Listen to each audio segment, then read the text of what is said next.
Hello, everyone, and welcome to the Swamp Creatures podcast. Tonight, we are joined by Libertarian Party presidential candidate. Not yet. Not yet. We'll get there. Yeah, not yet. There you go. That's the attitude. Yeah. Ladies and gentlemen, Dr. Michael Rectenwald. Welcome to the show, Michael. Dang, Hey, Mitch. thanks for having me, gents. It's great to be here. No, thank you. Thank you for coming.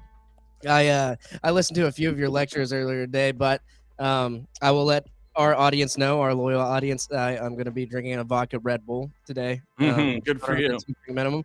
And yeah, I was listening to your some of your lectures, more recent lectures that you've done at work today. So I definitely have some questions about the woke stuff, and then we'll also get into the LP presidential candidacy right here. Yeah, sounds good. Glad to do it. All right, but before we dive in, Tim, what do you got? As I said before the show, the wokest of woke beers, the Bud Light. That's what I'm drinking today. Oh, and I also wanted to point out that last week I had the cuck chair in the hotel. Well, now I've got the casting couch. So we're Yeah. We have a presidential candidate. All right, look, that was it. That's as far as I'm going to go. I'll be nice tonight. All right. All right. Tim on the road is an interesting time, but anyway, just to kick things off, Dr. Rectenwald, why don't we tell us a little bit about yourself and why you're running for the Libertarian Party nominee? Yeah, I mean, yeah, thanks. I am a former professor at NYU, currently a distinguished scholar at Hillsdale College. I'm a writer and podcaster for the Mises Institute. I'm also a public speaker. An author of 12 books, and I've been a lowercase libertarian for 7 years. Very quick study, and I would say that I'm leaning towards I'm a Hoppian generally, I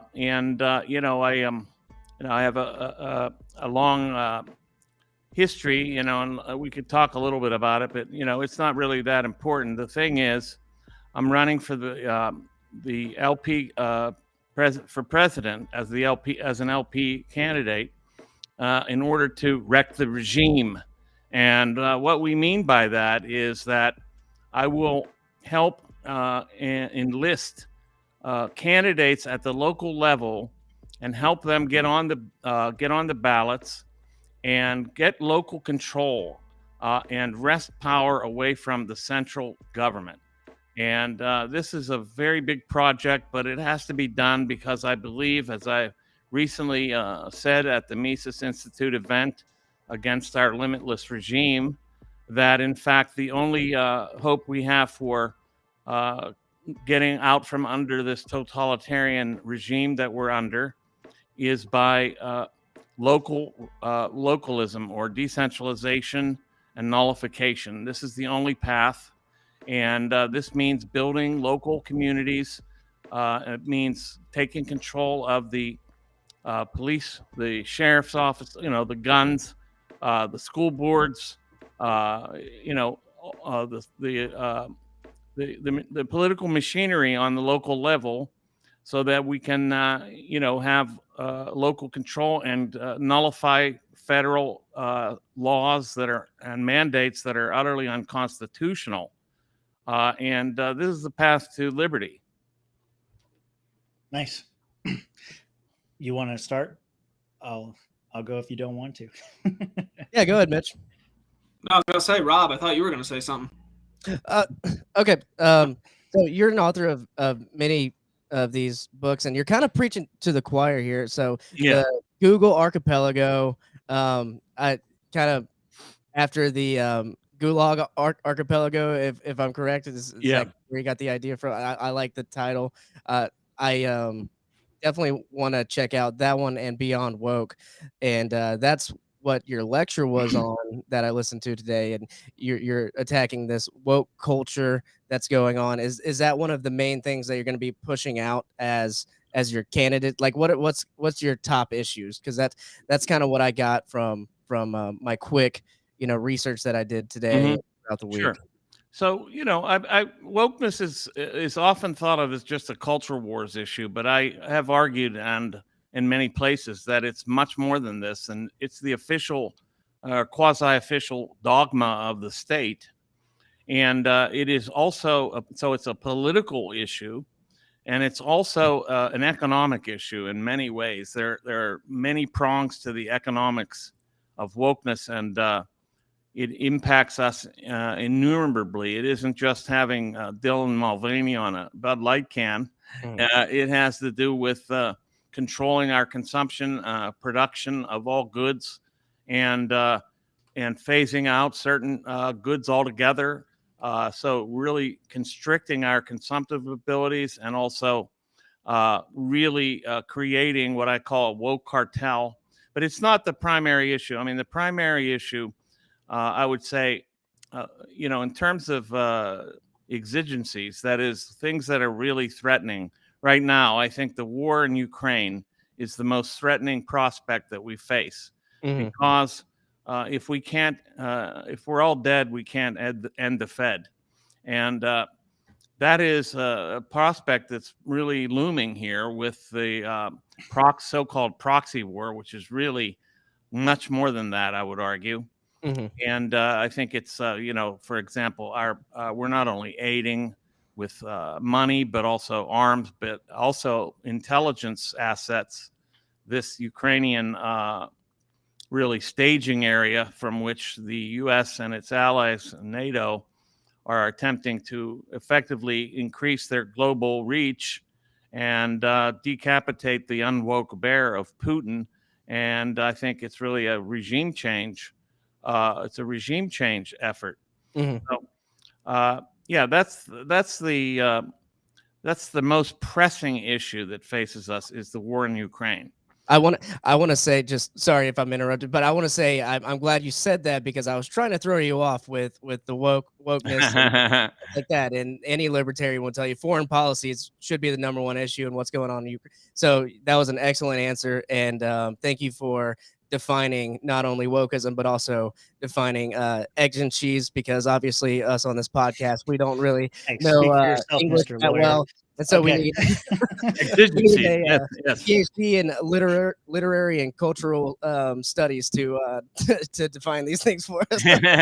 Exigencies are things that are pressing emergencies. They're like pressing matters, that are incipient or on the way, or very. I was mostly joking. Yeah. Okay. Good. Yeah. I want to follow up on that, on the Ukraine being the most important issue, though, because we've talked about Ukraine obviously a couple of times here on this show. When it first happened, we talked about it a lot. My perspective on it is that we just need to get the hell out of there and let them deal with their own business. You're talking about it, though, as like this is going to be the end of the world. Are you saying that our involvement would be the cause of that? Or like, what is your position on the Ukraine situation? Do you think that there's more or less that we could be doing? Like, what is your actual position on it? Well, my position is, interestingly, really was well elaborated in an essay written, just published on LouRockwell.com today. It was by Hans Hermann Hoppe, and he defines the real libertarian stance towards gang war, which is really what we have going on. Rival gangs, states, battling each other. The proper libertarian position on that is neutrality. Now, that means that we don't aid any of the states involved in warfare. And that means funding them, of course, and arming them and providing military intelligence. That has to stop.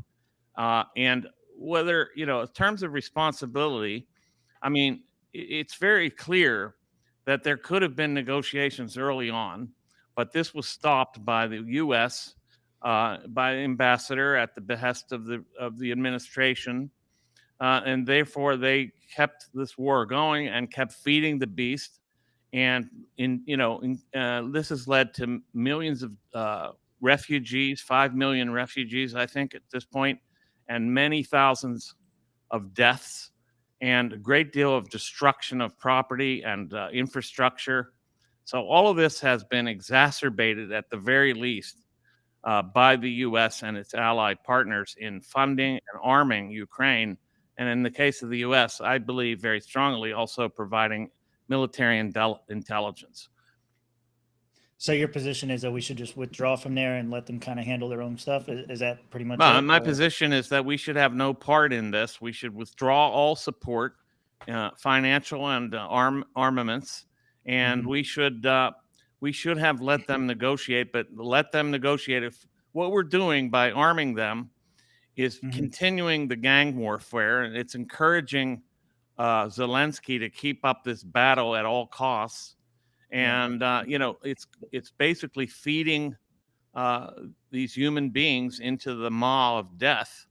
When in fact we're actually making more people die. The United States, I should not say we, the U.S. government is making more people die thanks to the arming and funding and military intelligence that we're providing Ukraine.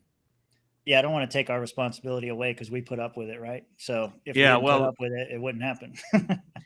I'm just kind of referencing Rothbard there, who says, don't identify yourself with the state. Absolutely. No, I agree with that. So I'll follow up one more time and then somebody else can take it away. But, sure. A lot of people that see our position from the outside, that we shouldn't be involved in foreign affairs and stuff, will criticize us and say that you're a bunch of isolationists, and then they immediately point to World War II because why not? And so do you think it was a mistake for us to be involved with World War II? Do you think we should have handled that differently? You're saying we shouldn't be involved in gang warfare, and an argument could be made that that was another situation. A lot of people that defend the Ukraine war say that it's a fight for freedom and we should defend them because they're our allies. Well, World War II was precipitated by the outcome of World War I and the extremely stringent and punitive measures that were applied to Germany as a result. And so if we had no involvement in World War I, which we shouldn't have had, there would have probably been no World War II. And so it's just it's a domino effect. And in terms of these wars. So, neutrality is the correct position with reference to gang warfare. And sanctions, maybe alluding to some sort of sanctions. I don't buy into sanctions. I think they're an act of war as well. They don't harm the regimes in charge. They harm the people who are under those regimes. And so, no, I don't buy into sanctions either. So you would go shake hands with Kim Jong-un, just like President Trump did. Am I going to shake hands with Kim Jong-un? Well, first of all, let's be real. I'm not going to win unless there's a miracle. So I'm here to get a message out about what, the Libertarian Party represents and what we have to offer, and how I think, in fact, at this juncture in history, we are the most essential political element in the whole political sphere. And this is being played out very, very loudly and brilliantly in Argentina with Javier Milei. Love it. And we need to have our Javier Milei moment. I'm not saying it's this election cycle by any stretch. I think we need to get the message out about local control. We need to get to 5% at the polls, and we need to have our voices heard. And I believe, because I have the widest reach of any candidate, thanks to my many media appearances and in mainstream and other media, and the name recognition that I have, I believe I'm the best candidate to do that. I was going to have a follow-up question and say, what is your attainable goal? And then you said that 5% goal right there, get that major party status. So that's I think that's a great goal for a libertarian candidate. And Javier Milei, if no one's familiar, just like he said, in Argentina, right? Right. He's absolutely surprising so many people. Obviously, South America is tired of having these socialist regimes. So, yeah, great answers. I have no follow-up questions. Mitch, you got anything on that? Yeah, no, I think Milei, so much success with him because whether people are conscious of libertarian ideas or not, he's kind of tapping in and reaching the remnant. And, we talk a lot about that, in the Mises Caucus. So I guess the way I'd phrase it is, how would you intend reaching the remnant? I understand you want to utilize those connections, but how exactly would you go about doing that? When you refer to the remnant, what are you referring to exactly? Sort of those people who hold the libertarian ideas that are, more susceptible and inclined to agree with us. They either just don't know we exist or they've just never heard the word libertarian. Well, I intend to reach them through all means necessary and possible. And should I get on the national stage with the nomination, I will be able to get on. I've been on major talk shows and so forth, and so I anticipate getting back on them and having a voice in those media spheres. But also, of course, I think the media landscape has been broken up quite a bit, and cable news is no longer the monolith that it once was, and it hasn't got the kind of monopoly on political talk by any stretch of the imagination. You have, with the firing actually of Tucker Carlson, and then you have Joe Rogan, and you have a lot of platforms out there that are not mainstream media. So I've had a lot of experience on those kind of places too, those kind of platforms. So to kind of parlay on that a little bit, in the past, a lot of candidates have always talked about how they always want to focus on getting into debates. Mhm. There's a time where I feel like that would be important, but Yeah. I would say that getting on a lot of the news networks like Rogan and Tucker Carlson and all that would be far more efficient. Would you agree to that? Yeah, I mean, it would be nice, and there's been a change in the debate realm as well. There's no longer an agreement about debates, and so it is actually more possible to get debates than it was before. But I don't think they're as important as these other platforms. I'd certainly welcome a debate with whoever is the Democratic Republican nominee, and the Green Party. As a matter of fact, we're working on a debate with Cornel West as we speak, and I certainly welcome a debate with him. A nice guy, very decent person, very misled politically and economically, but I would love to debate him. So, yeah, that would be great, and it's very possible, but it's not necessary. It's not absolutely necessary. Good answer. If you guys don't have anything, I do have a question. Yeah. Go right ahead. So I have two questions. Definitely, one is more off topic, so I'll stick with the first one. That being, are you more pragmatic whenever it comes to gutting out government entities? Like, say you were in charge of a local level government or something like that, or say you were in charge of the federal government as president, would you completely gut these, whatever entities that you are not wanting, or would you kind of reel them back slowly? Well, that's a great question. I mean, look, I wouldn't approach it like Vivek Ramaswamy is by saying he'll cut 65% of the federal government. I think you go after the agencies, particularly like the alphabet agencies, and you eliminate them immediately. And then you see what the needs are. But as it stands right now, these are weapons that are being used against the American people, against the world, and they're dangerous altogether. They haven't served our interest if they ever did. And so I would end the FBI, the CIA, the ATF, the CDC, all these things that are oppressive and really dangerous for us, and are being used to. They're being weaponized to punish us, and they're not policing our so-called state enemies.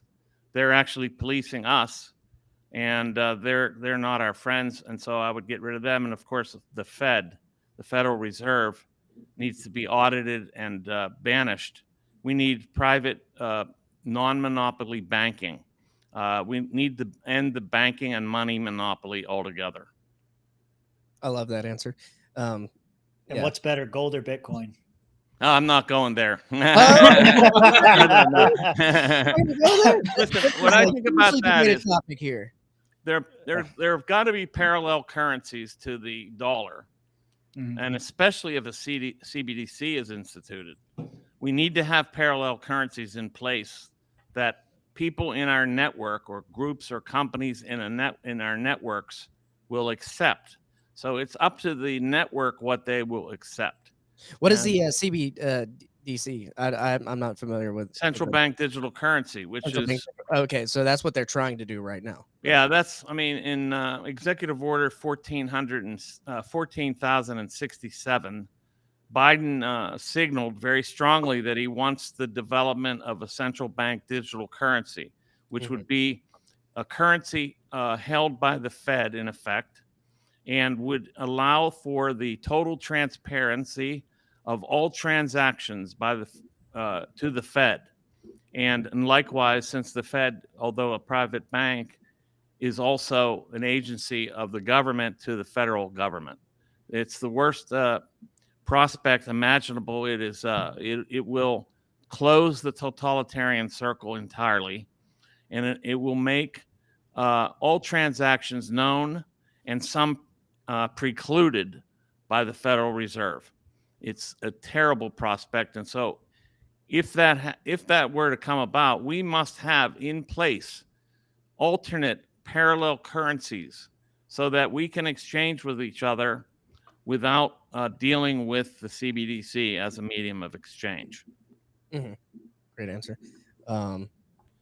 Yeah, that definitely not a road that any Americans want to go down, or any modern day societies, right? Yeah, we haven't wanted to go down a lot of roads though, and you see they force us down these roads. So you don't want to answer the Bitcoin versus gold question, but do you want to get back on the gold standard? Well, I'd like gold to be to be a monetary metal where you could use a stash of gold and draw on it, draw from it in a currency that's transmissible and exchangeable between people. Okay, all right, good. You guys got anything? All right, yeah. No. I kind of just want to dive a little bit into this too. What was it like kind of getting canceled by the academic world? It was not fun. And it was really outrageous. They, Was this at NYU? Yeah. Okay. I like to say first they came for me because I was one of the first victims of so-called cancel culture before it even existed, really. It wasn't even called that yet. And I really wasn't a victim, though. I should be clear. I did not lose my job. I was not fired. I resigned from there with a settlement, actually, a small settlement, but I resigned from there. They just made my life completely untenable in that situation. They tried to, they did everything imaginable to me, moved me to the Russian department, isolated me on campus, turned me into a pariah, whereby everybody considered you a Russian asset. yeah, like as if I was a Russian asset.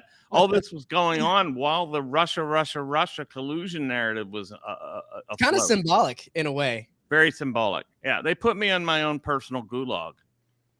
They denounced me publicly in a op-ed letter. They savaged me in a series of emails on official listservs. They tried to ruin me, and it was up to me to take stock of whether it was worth it to be there anymore. And I decided it was not worth it to be there anymore. What sparked that? And what class were you teaching? Or no, it had nothing to do with classrooms. Okay. I never proselytized or tried to indoctrinate anybody in the classroom. It started with a Twitter account. And it started with an anonymous Twitter account. It was called the Anti-PC NYU Prof. And I started nice. And I started making very ribald and bold criticisms of campus culture, inclusive of all the craziness that was going on with safe spaces and trigger warnings and no platforming of speakers on campuses. And the most ominous thing was called a bias reporting hotline, which still in effect, where they had this hotline set up where you could report on your professors for bias infractions or, statements that they made that could be deemed bias infractions or some kind of infraction against the woke ideology. And I thought this was just like a Stasi state in the university. And I I spoke out about it very stridently, and for that I was attacked roundly, called into the dean's office 2 days later after an interview appeared in the student newspaper of me, and coerced into a leave of absence, denounced by the Diversity, Equity, and Inclusion Group, banished to the Russian department, and the rest is history. Yeah. Is that number publicly available, that biased hotline? Yeah, I would think so. Yeah, if you go onto NYU's homepage, you will say just type in bias hotline and you'll find it. Yeah, whoever gets this clip, I'm not gonna do it. It's not gonna be me. But in some universities, they actually had an app where you could download an app and use that, and all you had to do is click on the app and report the bias infraction. Mhm. So it's turning everybody into a police officer, a spy, and like that Nazi was, Germany. yeah, it's very, very, very chilling effect. I thought it was just outrageous, and they expected us to put this number on our syllabus, and I wouldn't do it. I refused to do it. I would not be putting a spy network's phone number on my syllabus. It was just beyond belief. You could report on fellow students too. That's the other thing. So they could turn each other in. Very, very much like the USSR. For Very being much biased at a university, one of the top universities in the country. Yeah, I mean, for what it's worth, Right. these rank, I don't give much credence to what these universities are worth anymore. There are some parts of the universities that are salvageable, but most are ruined.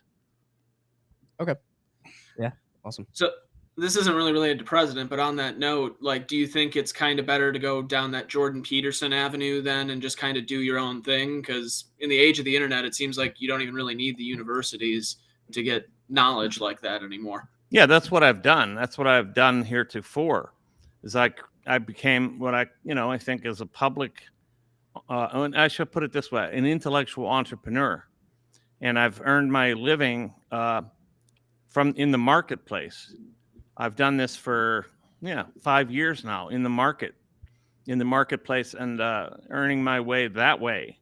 I haven't had the skyrocketing success of.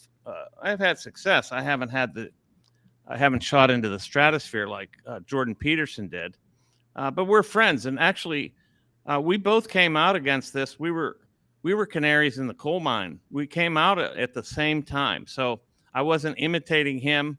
He certainly wasn't imitating me. We just happened to have some of the very same issues at the same moment in history. 2016 is when it started. 2016. Yeah, that's about the same time, right? Yeah, exactly the same time. Yeah. He happened to have a podcast up and running already. I didn't know and didn't have the prescience to think about that. I was just writing and writing essays and getting on podcasts, but I didn't have my own podcast. But that's how I got invited into the libertarian circles, although I had already converted to libertarianism by that time. And I was brought on to many shows. But first, before that, I was on, Tucker Carlson and almost every Fox News show, Glenn Beck and many, many, many, many others. I was even on Coast to Coast Radio, which is just that crazy crazy radio show where you can say almost anything you want, other than the certain prohibited words by the FCC. But yeah, I mean, you could float any kind of theory out there. But yeah, so I've been on all those things many times, and I had several appearances on Tucker, for example, and yeah. So yeah, I mean, then I got introduced to the libertarian scene in terms of the people, Tom Woods and many others, Robert Murphy, Bob Murphy, etc. I want to talk about your conversion a bit because I know it gets brought up a lot, and it's usually disparaging. I think where it comes from is people look at 7 years from Marxist to libertarian. Like it's a really quick turnaround. For me, the question I have is what was it about Marxism that attracted you in the first place and made you a devout Marxist? And then what was it that made you look twice at libertarianism? And is there any kind of connection between the two? Oh, that's a good question, actually. So, Thank you. yeah, first of all, let me You're just say smarter this. than we look. Let me say this first. As a Marxist, I thought I was a libertarian Marxist. They actually have that category. Yes. As much of an oxymoron as that is, there was a belief in that as real. So I considered myself part of that camp, otherwise known as left communist. And that is, we disavowed the Bolsheviks altogether.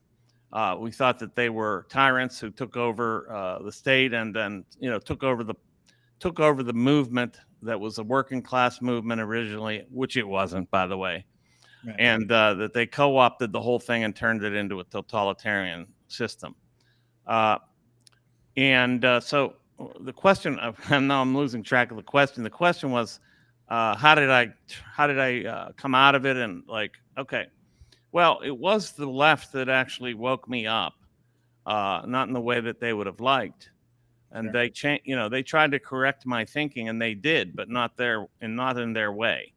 They showed me what kind of totalitarianism they were representing by their actions towards me, by their denunciations, by all of it.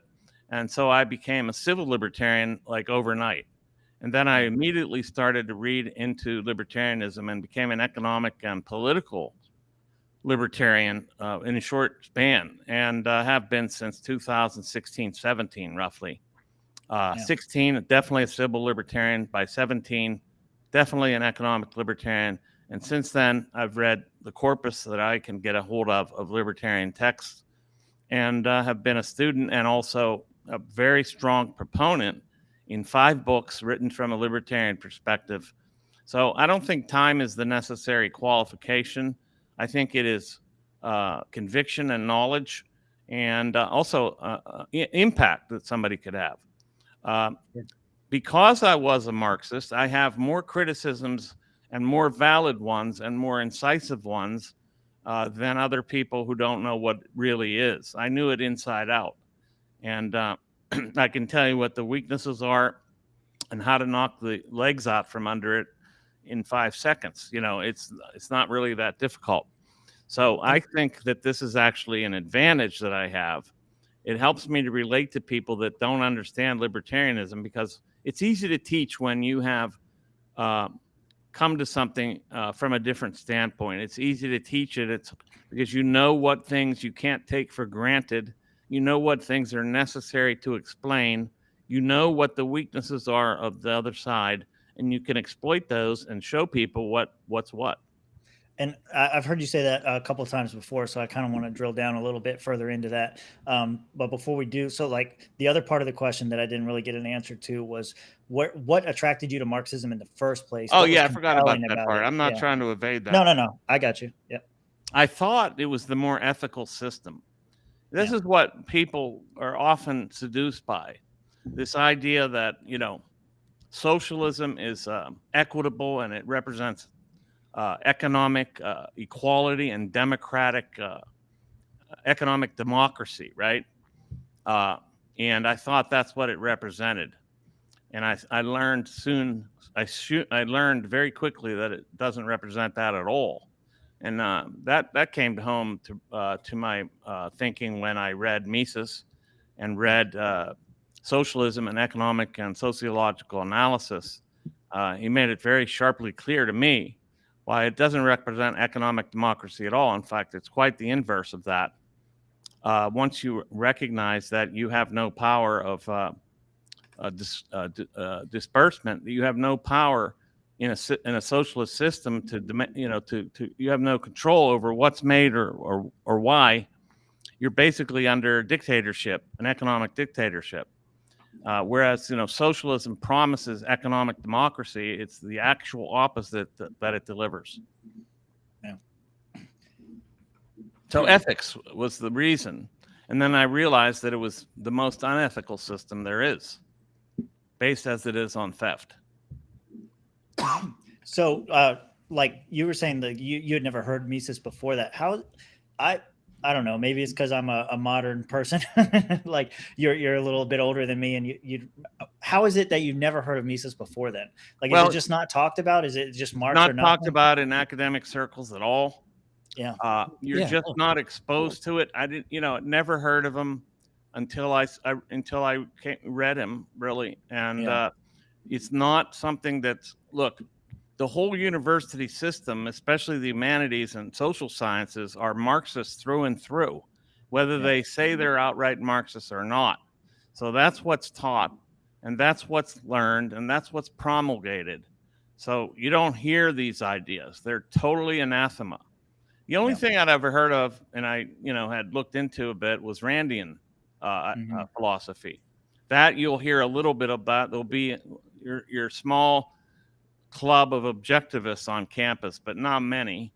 Yeah. And, to me, they sounded crazy. I didn't know what they were talking about. And, I looked into it a bit and it didn't impress me. But, and it's still not right. I don't think it's not right. It's Rothbardian philosophy is much, much better. If it's absolutely heads and tails over Randian ideas, I think, because yeah. But even Randian idea comes from her living in the Soviet Union and having those experiences. So yes, it helped shape her views, and I think they were large. There's a lot of things that are right in it. It's anti-communist, it's pro-property, it's anti-egalitarian, it's anti, all of the things that socialism really claims to be. But it's also, sort of, she bought into the Soviet era propaganda as well. Mhm. Yeah. So kind of piggybacking on that too, I kind of want to know when you got into Hoppe, because me personally, I feel like I was sold an image of him that didn't exist when I finally read him. Like there was kind of this stigma to Hans Hermann Hoppe for a time there, and then when I finally read him, it was like it was a completely different person. Nothing attracts me to books or authors more than a stigma. Let me just say that. Yeah. As soon as you make it proscribed, I want to know what it is, and I want to read it. So the more they say somebody is this terrible person or a fascist or something like that, which is absurd, I would look into it. So I started reading Hoppe in 2018, and it was the final nail in the coffin for a lot of things. I found the book "Democracy: The God That Failed" to be a masterpiece, and many of his other works are great. I've just cited his essay, Marxist and Austrian Class Analysis. It's a great essay. It really sharpens things and really is an interesting essay. People say, well, he says right off the top, Marx was right about history being a history of class struggle. Yes, he says that, but he also says soon after that, if you read past the first paragraph, please, that Marx Is that the professor coming out? yeah, Marxism identifies the wrong class enemy completely. Yeah, so it's mistaken, and therefore everything, and it all hinges on, of course, the labor theory of value and the theory of exploitation that underlies Marxism. If you knock down the labor theory of value, of course, you get rid of the theory of exploitation, and down falls the whole house of cards. And I think it's important for someone running for any kind of office to be able to combat against these ideas. Obviously, they're so prevalent in academia and in our society today. So I think that's a great perspective to have. Yeah. In fact, I would argue that a lot of people are unconscious Marxists. They absorbed these ideas without knowing it through osmosis. For sure. Through the culture, through everything. Yeah, I agree completely. I do have two policy questions more on the presidential side of things. Sure. So I if you guys have anything before we get into the yeah. Okay. Mitch, do you have anything? I've gotten my fill on Marxist theory. All right, cool. Much like Rack, I have no intention of going back to communism. All right, awesome. So one, I would say a big topic right now in the media, and it's been a huge issue throughout at least up until 2016, they made a huge deal about it with Trump, the southern border immigration policy. What would you do about our immigration policy, especially dealing with the southern border, specifically dealing with the southern border? Dealing with the southern border and, well, dealing with the borderlessness of the United States really is what we're talking about. You know, I have a principled position on that, and that is this. First of all, if we lived in a fully private property society, the only borders that would exist would be the borders around private property. And therefore, anybody that came on property would have to be invited to that property.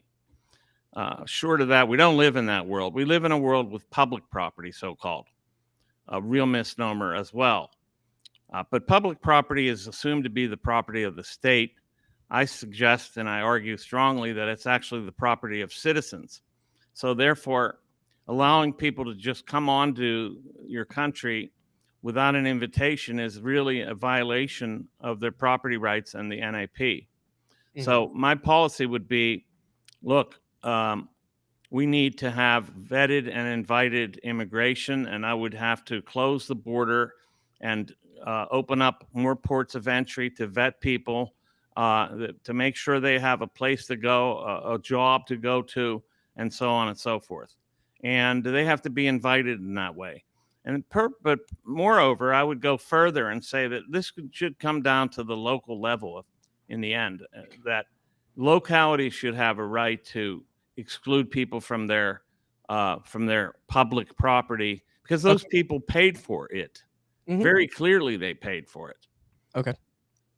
Well, what if they want to? What if they want to keep them out just because they're black? Well, I don't think that's real. Well, no, I mean, like, this is a real criticism that I get when you talk. Try not to laugh. Don't try not to laugh. We know you're trying to laugh. I was going to ask him about 2A, but you can go with this. Well, they'll say brown. They'll say brown. Yeah, sure. Yeah. Black and brown. Yeah, you can't discriminate. I mean, look, it isn't really about the ethnicity or race of these people at all, and it's not really on. It's really not on these people. It's on the state that's really encouraging these people to come here with open borders and social welfare simultaneously. The worst of both worlds. That's what's happening. Yeah. So it isn't race. It isn't color. It's really simply that we are inviting into the country through social welfare at the expense of taxpayers, people that haven't been invited. Really, we're letting them in, and there's a certain globalist interest in allowing this to happen. I think the globalist elite really want to break down the nation state and create a kind of global order where the national borders and national sovereignty and even the rights that are accorded to citizens through constitutions, in particular in the U.S. Constitution, they want to abrogate all that. I like. Oh, sorry. Go ahead. Go ahead. You interrupted. Say what you want. I know. To say. I interrupted. I'm so sorry. Yeah. You didn't interrupt me. I was done.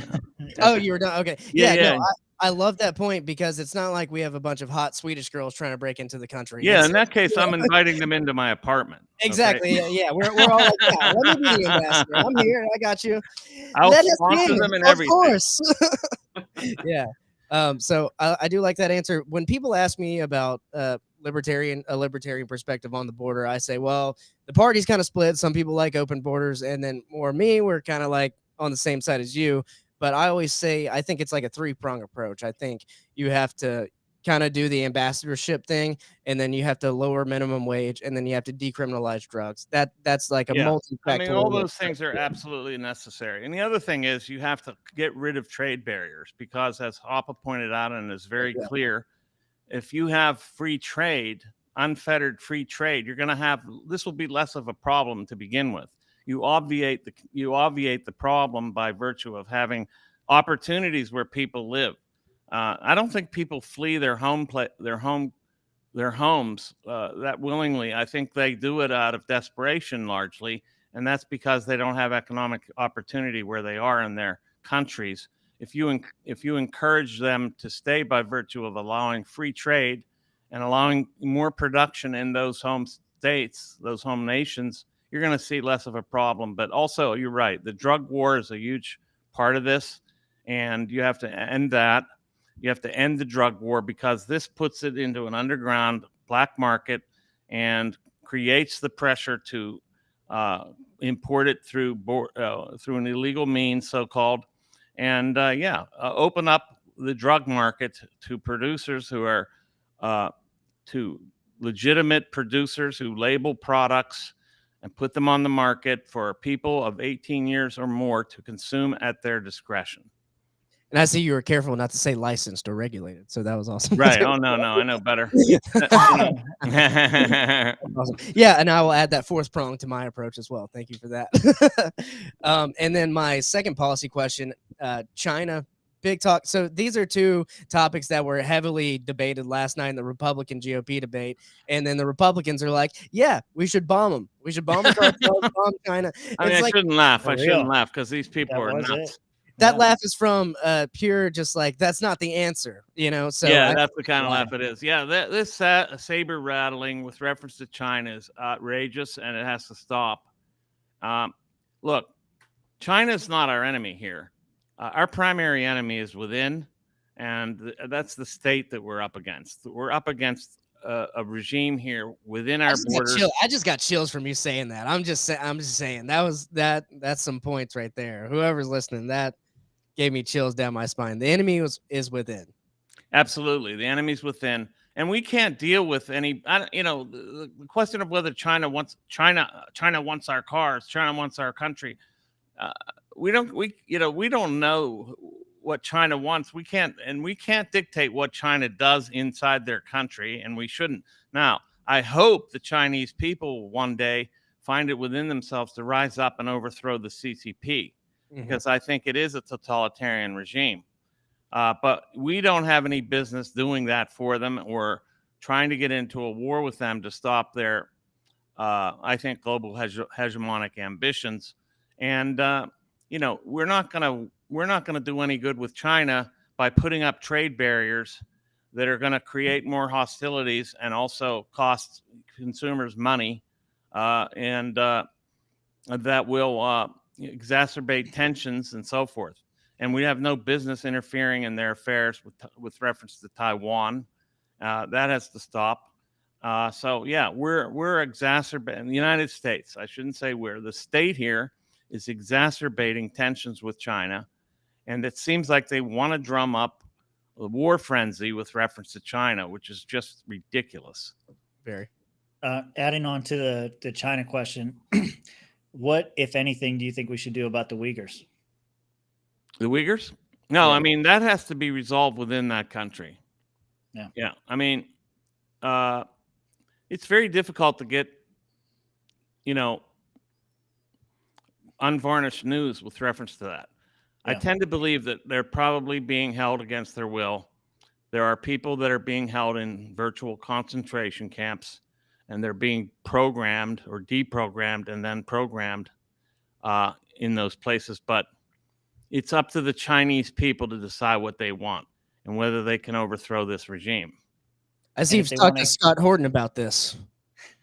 What's that? I said, I see you've talked to Scott Horton about this. No, I haven't. I haven't talked to him you haven't about actually? it. Okay, no, that's pretty much. But he's great on all this stuff. He's very much an encyclopedia on this stuff. Very much. So. And I intend to be getting in touch with him about policy and bringing him on as a policy advisor, international policy advisor. Oh, boom. Like I didn't even have to ask him. I didn't even have to ask him who's going to be his foreign policy advisor. Scott Horton all the way. That's one. I have another two. Yeah, who's the other? Yeah, who are the other two?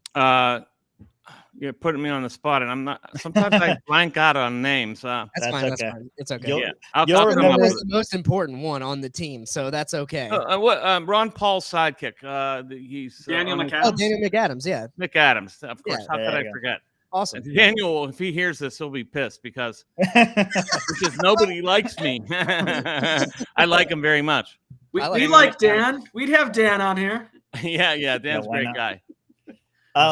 So Rob was asking you some presidential policy questions that go back and forth in the LP. Another one that I thought he was going to ask, he asked China instead. Where do you stand on abortion, and what's the policy prescription there? I'm not big on abortion.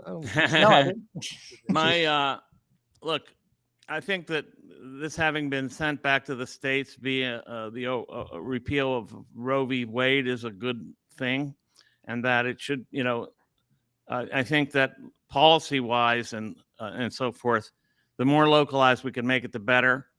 I am a Ron Paulian on this, and that is to say, I don't think the state should be dictating this, but I do believe moral conscience should be dictating it. I think it's wrong. I think it's an infringement. I think it's a serious infringement of property rights and personal property.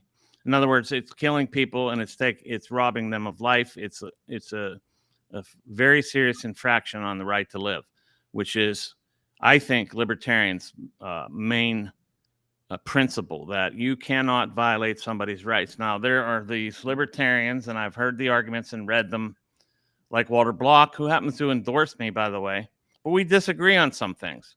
We disagree on immigration. We disagree on this. I don't believe in this theory that, the mother has the right to evict because the child or the fetus is an occupier of her property.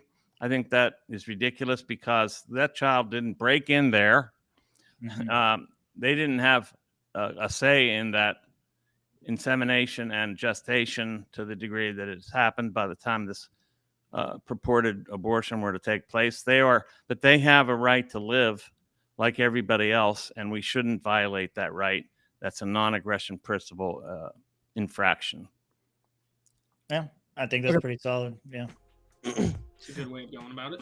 Are you playing the exit music right now? I mean, we're coming up on the hour. Do you have something more you want to yeah. Cut that music real quick. I wanted to say something here. I'm also a song and dance man. So I can. You like to sing and dance? You like to sing and dance? Yeah, I mean, I have a lot of charisma.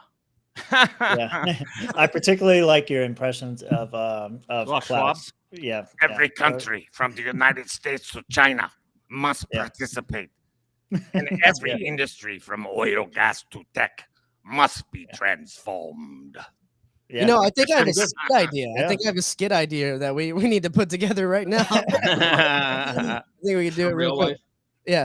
So speaking of charisma, this is the one last thing I wanted to ask you, and I know Tim wanted to ask you this as well. How are you going to rile these weird people in the LP up and get them to vote for you, knowing that not only in the LP, but Rob and I were talking about this last night. We watched the debate together. We did a watch along with it. And a lot of these people, no one gives a shit about policy. You're a really smart guy. That's obvious based on what you've said here. And you seem to be really knowledgeable about all of these things. But the general electorate doesn't care about any of that.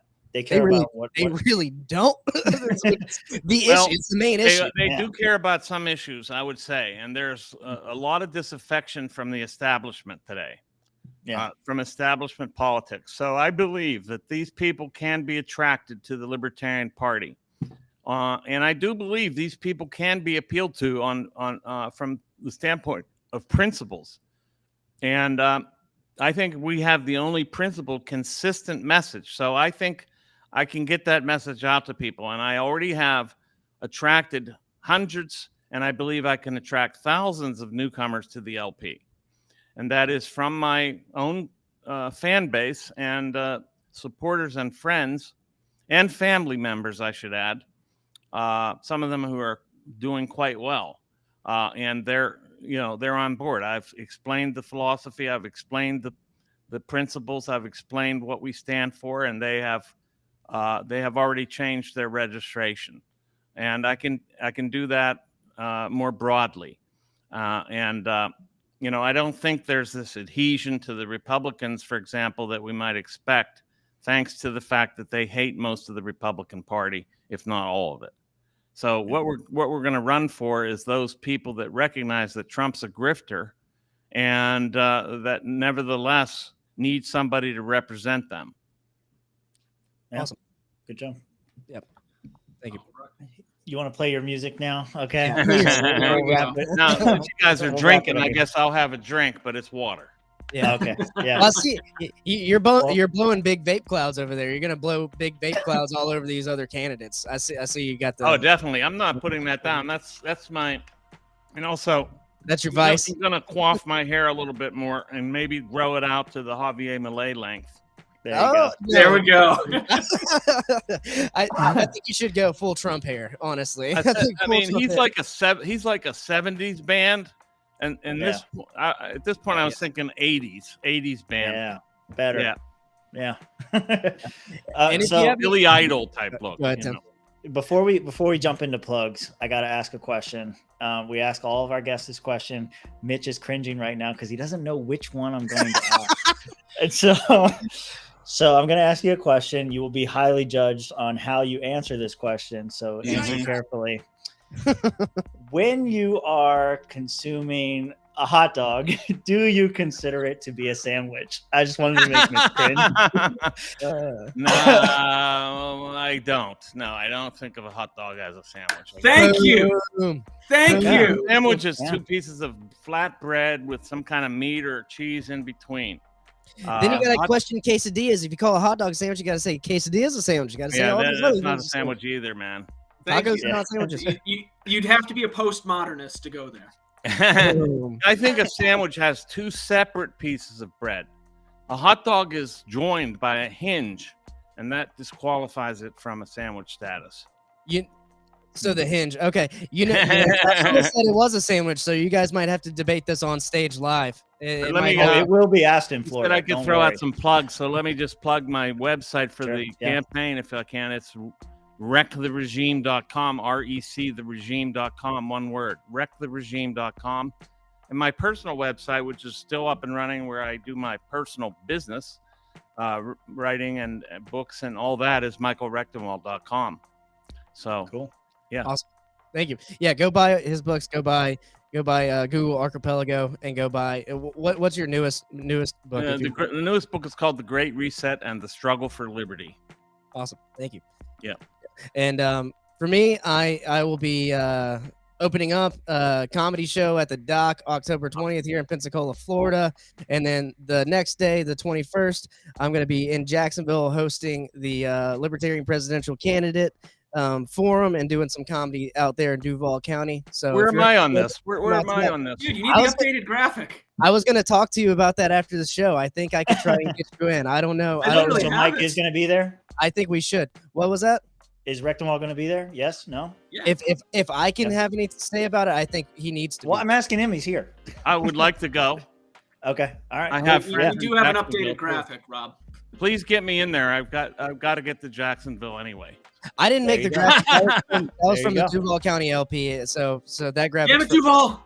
Yeah. So I think that graphic was made before you announced. To be fair. Yeah, probably. So yeah. There's still room for my picture by making some of the others smaller.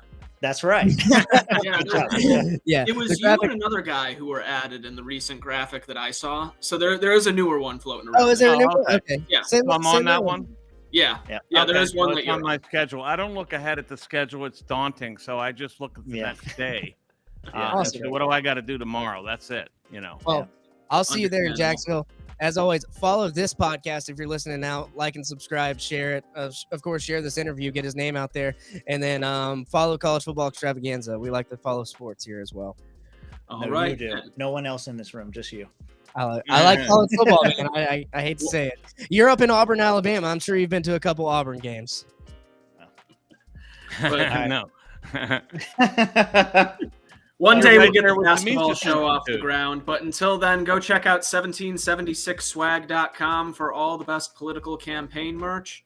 And thank you, Dr. Rectenwald, for coming on again. Until next time, we will see you all. Peace.